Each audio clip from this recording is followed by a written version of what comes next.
Hello value investors, thank you for joining me. Today I want to talk about Dropbox and why I believe the Dropbox is compelling. So we're going to talk about its revenue growth rates, then we're going to talk about the market in general and how tech has really fared in the last several months. Then we're going to talk about its margins and its free cash flow target.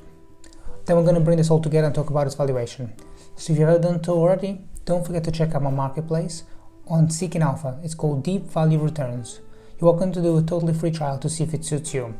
So let's get started. So the thing with Dropbox is that it's been really left for dead. So in 2020, when all stocks were just rallying off if they had anything to do with tech, Dropbox was quite stable, and just really at the last bit in December, there was those rumors circulating about its acquisition, and it kind of jumped up and it kind of stayed up a little bit.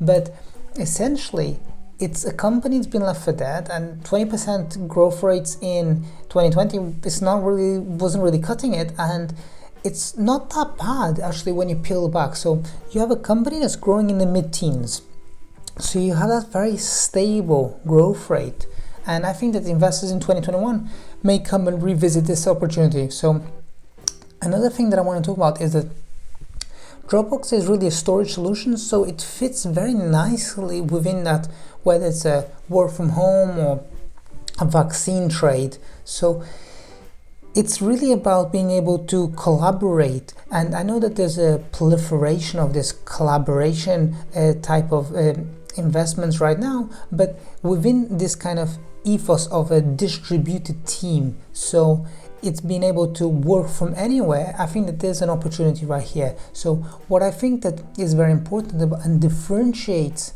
Dropbox, many people say, oh, Dropbox, there's plenty of cloud storage solutions. But I think what it makes a difference about Dropbox is that there's this thing that it's a very low cost to get involved. So it's that kind of freemium model where you kind of try it, and if you want, you kind of convert to a paying user, but it has a very low learning curve. It's really quick and easy to set up. So I think that this is a key differentiator, and this is where there's an opportunity. So, as they made that acquisition of HelloSign. So HelloSign is like the e-signature, like you think of your DocuSign, and you have this content storage solution, and you have this other feature. So HelloSign is actually the fastest growing product that they have in Q3, and it's easy to see why, because it's just so easy. So I think that there's an opportunity here that the market is not really considering. Another thing that I think is worthwhile talking about is that in the case of Dropbox, it's a smallish cap company, and you can see in the last several months the Russell 2000 has really rallied on ahead. You can see on the screen here 26% in the last several months, whereas the Nasdaq, the hot Nasdaq, is only up 6%. So I mean, is value making a comeback? I don't know, but I'm just saying that Dropbox is not really as bad as many people will immediately come to think about when they think about the name. So another thing that I think is really attractive, so they have this 2024 long-term target of reaching 80% gross profit margins. But right now in Q3, they already reached 80%. So there's already inbuilt a lot of operating leverage of things that can take place. And they have this other target of 1 billion of free cash flow. Now, this is a relatively easy target to reach over the next 4 years.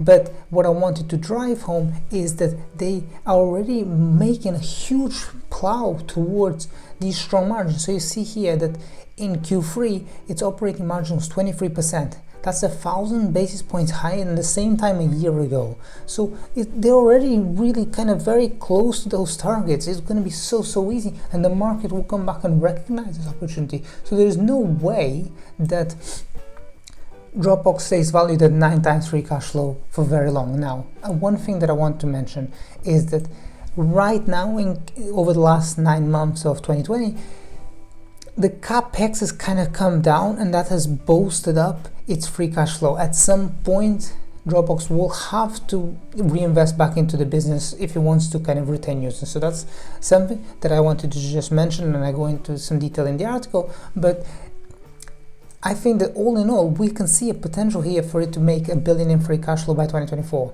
And the market will come back and say, okay, you know what? 9 times free cash flow in 2021 is very, very cheap.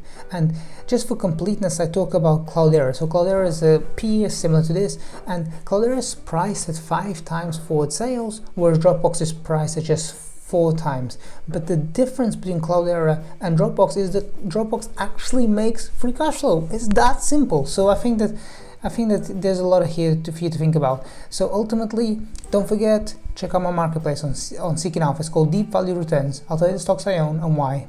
Thank you. See you soon.